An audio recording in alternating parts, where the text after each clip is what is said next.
What if your entire life was stolen in a single moment?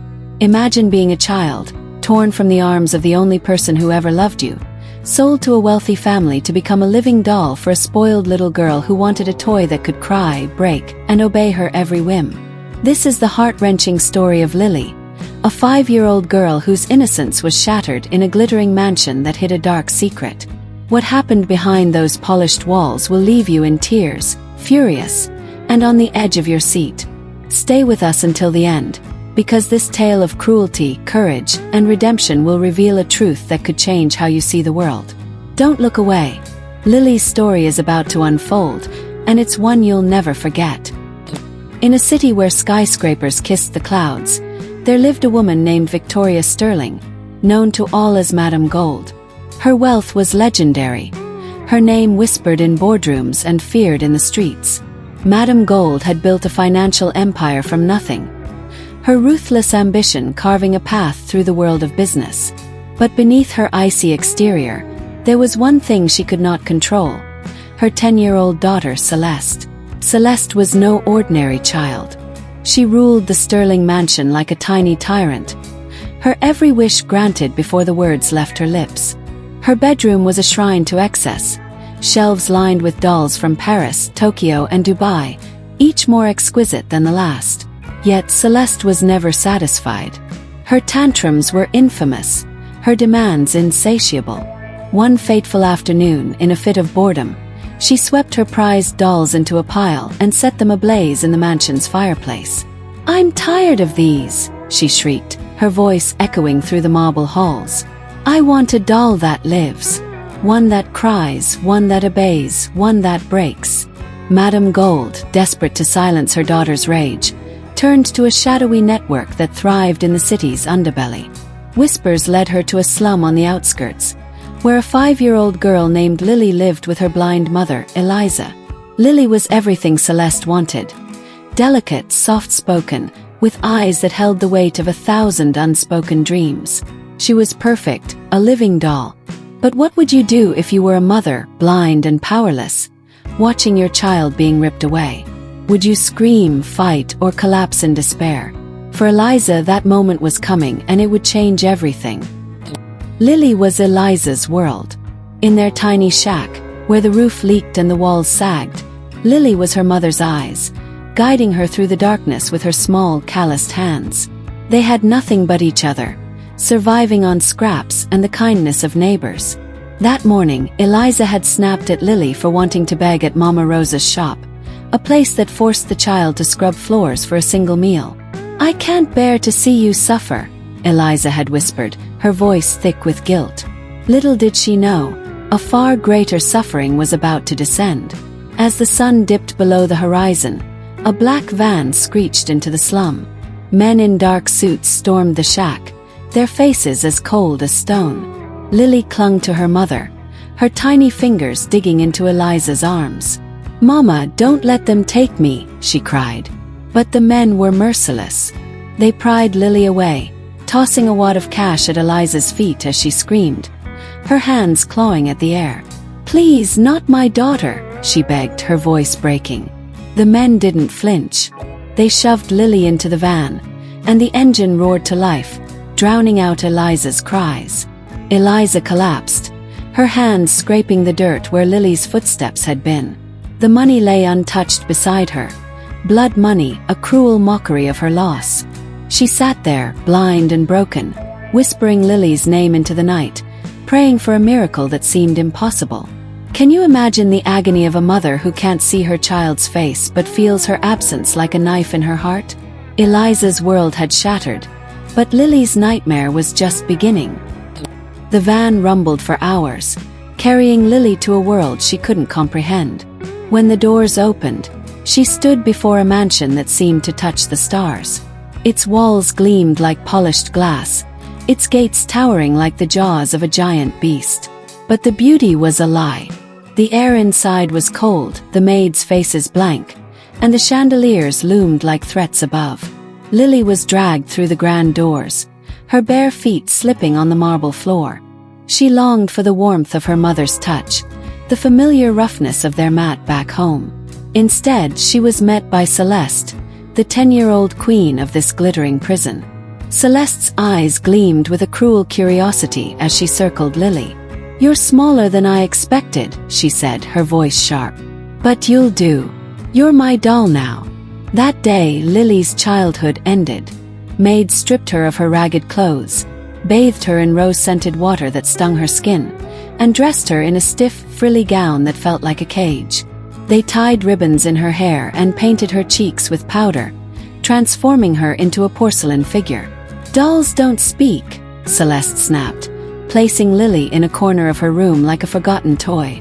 "Dolls don't move unless I say so." What happens when a child is forced to become something less than human? Would Lily survive this cruel game, or would she break under Celeste's whims? The answer lies in the shadows of the mansion. Days blurred into weeks, each one a fresh torment. Lily was given half a slice of bread each day, just enough to keep her alive but never enough to ease the gnawing hunger in her belly. At night, she was locked in a dusty wardrobe, curling into a ball to escape the suffocating darkness. She whispered her mother's name, her only tether to hope, as silent tears soaked her cheeks. Celeste was relentless. She dressed Lily in new outfits daily, each more suffocating than the last. If Lily moved without permission, Celeste would scream, her voice sharp enough to cut glass. "Dolls don't fidget," she'd hiss, forcing Lily to stand for hours until her legs trembled. Once, when Lily dared to whisper, "I'm hungry," Celeste locked her in the wardrobe for 2 days, warning, "Dolls don't eat like humans." The maids watched in silence, their pity hidden behind fear of Celeste's wrath. Madame Gold, always absent in her world of deals and power, cared little for the child she'd bought. To her, Lily was a transaction, a means to appease her daughter's endless demands. But Celeste was no ordinary child. Her cruelty grew sharper with each passing day, her heart hardening like the marble floors of the mansion. One night, as Lily stood in her corner, Celeste tossed a glass of water at her, laughing as it soaked her dress. "Cry, doll," she taunted. But something shifted in Lily's eyes. For the first time, she didn't flinch. She stared back at Celeste, her silence louder than any scream. Was this the spark of defiance, or the beginning of her surrender to despair? In the slum, Eliza clung to life through sheer will. Neighbors brought her food, but she refused to eat, her heart consumed by grief. She sat by the door each day, listening for Lily's voice, her hands clutching the untouched money. "I'll find you," she whispered, though she had no way to search. The silence was her cruelest enemy, louder than any sound she'd ever known. Back at the mansion, a new face appeared. Marcus, a young gardener hired to tend the estate's sprawling grounds. Unlike the others, Marcus noticed Lily. He saw her standing in Celeste's room, her tiny frame trembling, her eyes hollow. He asked a maid who she was, and the whispered truth made his blood run cold. "She's the mistress's doll. A child, bought for Celeste's amusement." Marcus couldn't shake the image of Lily's haunted face. He began sneaking extra bread from the kitchen, hoping to slip it to her, but the maids warned him to stay away. "You'll lose your job, or worse," they said. But Marcus couldn't ignore the ache in his chest. He'd grown up poor like Lily, and the thought of her suffering gnawed at him. One evening, he saw Lily alone in the garden, her doll dress torn, her face streaked with dirt. She was picking at a blade of grass, her hands shaking. Marcus approached, his heart pounding. "Are you okay?" he whispered. Lily's eyes widened, but she didn't speak. She was too afraid. Before Marcus could say more, a maid appeared, dragging Lily back inside. Marcus vowed to help her, but how could one gardener stand against the might of Madame Gold? Would his courage be enough, or would it lead to his own destruction? Marcus couldn't sleep. Lily's face haunted him, her silence a scream he couldn't ignore. He decided to act. He went to the police, his voice trembling as he described the girl treated as a doll. The officers scoffed. "A living doll, in Madame Gold's mansion. Prove it," they demanded. Marcus had no evidence, only the memory of Lily's bruised arms and hollow eyes. Determined, he returned to the mansion, his phone hidden in his pocket. He moved quietly, pretending to trim hedges near Celeste's room. Through a crack in the curtains, he saw Lily kneeling on the floor, Celeste towering over her, tossing crumbs like she was feeding a pet.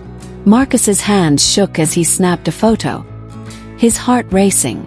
But before he could take another, a shadow loomed behind him. "What are you doing?" Madame Gold's voice was ice. Marcus froze, clutching his phone. "Give it to me," she ordered. He hesitated, his mind racing. "She's a child, not a toy," he pleaded. Madame Gold's eyes narrowed, and with a flick of her wrist, she signaled her guards. They seized Marcus, wrenching the phone from his hand. Madame Gold smashed it against the ground, the screen shattering like her empire's facade. As the guards dragged Marcus away, Lily's eyes met his through the window. For a fleeting moment she mouthed, "Thank you." It was the first time she'd spoken in weeks, a spark of hope in her fading world. But would it be enough to save her, or Marcus? Marcus was thrown into a basement storage room, a damp, windowless prison. The guards fed him scraps, their faces blank as they locked the door. Upstairs, Lily's torment intensified. Celeste, enraged by Marcus's interference, became crueler. She forced Lily to crawl across the room, mocking her every stumble. "You're nothing," Celeste hissed. "Just a doll." Lily's body began to fail. Her ribs protruded, her skin paled, and her breaths grew shallow. Unknown to anyone, she suffered from a rare genetic disorder that weakened her organs, a condition her mother had never known about. The lack of food and constant stress pushed her to the brink. One morning, as Celeste dressed her in yet another suffocating gown, Lily's legs buckled. She collapsed, her head hitting the floor with a sickening thud. Blood trickled from her temple. Celeste didn't scream in fear, she screamed in fury. "My doll is broken!" she shrieked, stomping her foot. "Fix her!" Madame Gold called a private doctor, a man paid to keep secrets. He examined Lily and delivered a grim verdict. "She's dying. She needs a hospital immediately, or she won't survive 48 hours. Madame Gold's face hardened. A hospital meant questions, exposure, ruin. "Find another way," she snapped.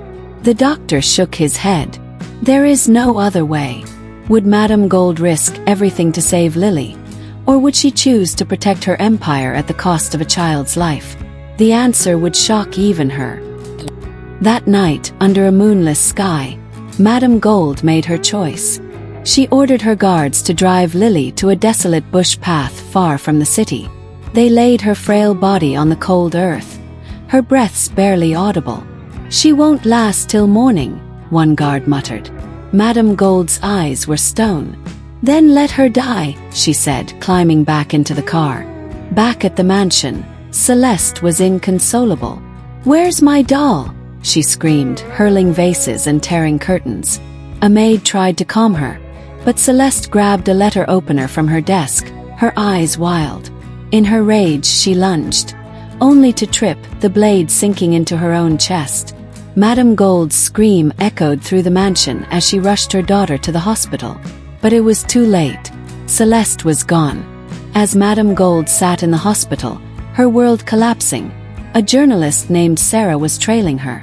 Sarah had received a tip from Clara, the mansion's head maid, who had secretly witnessed Lily's abduction and torment. Guilt had eaten at Clara since the day she scolded Lily in the kitchen. Her harsh words a mask to protect herself from Madame Gold's cameras. Now she'd had enough.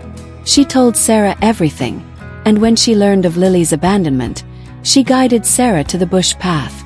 Sarah found Lily, barely alive, her tiny body curled in the dirt. She rushed her to a hospital, snapping photos of her bruised face and tattered dress.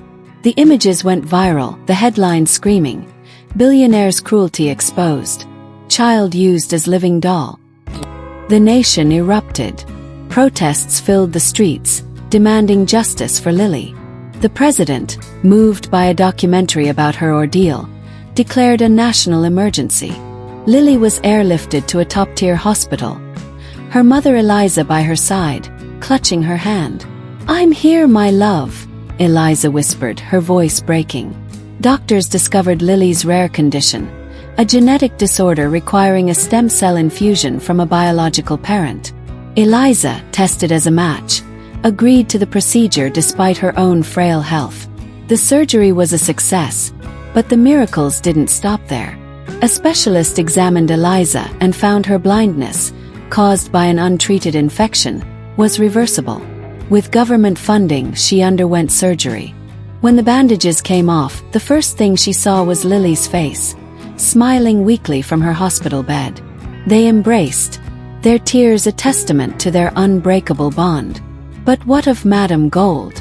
Would she escape justice, or would her empire crumble under the weight of her sins? Madame Gold was arrested as she left the hospital, her daughter's death still raw. Clara's testimony, Sarah's photos, and the doctor's statement formed an ironclad case. In court, Madame Gold stood silent, her once proud demeanor shattered. The judge sentenced her to 40 years without parole. Her empire collapsed.